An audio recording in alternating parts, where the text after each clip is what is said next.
Pemirsa, keberadaan penjual BBM eceran khususnya Pertalite di satu sisi membantu masyarakat dalam keadaan darurat atau jauh dari SPBU. Namun di sisi lain, pedagang BBM eceran dilarang secara hukum.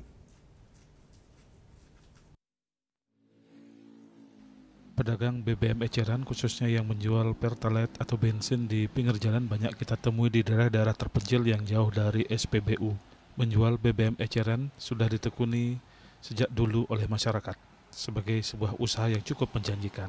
Namun di balik hal tersebut, menjual BBM eceran ternyata dilarang oleh pemerintah.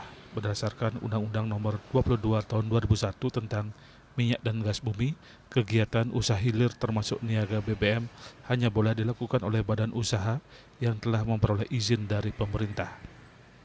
Pedagang Pertalite eceran ilegal pun diancam dengan hukuman penjara bervariasi dari 6 hingga 3 tahun dan denda bervariasi hingga 60 miliar.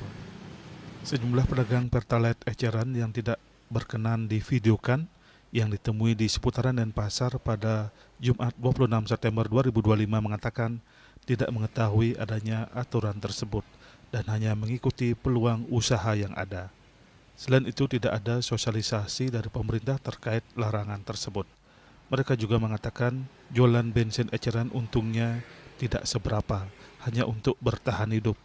Ini hanyalah usaha kecil rakyat, janganlah masyarakat kecil terlalu ditekan. Lebih baik pemerintah mengurus mafia BBM atau koruptor daripada mengurus usaha kecil masyarakat. Para pedagang yang tidak berkenan diwawancarai tersebut juga meminta adanya sosialisasi terlebih dahulu dan pemerintah diharapkan mengeluarkan kebijakan yang humanis terkait hal ini karena usaha ini terkait keberadaan periuk masyarakat kecil. Tim Liputan Bali TV.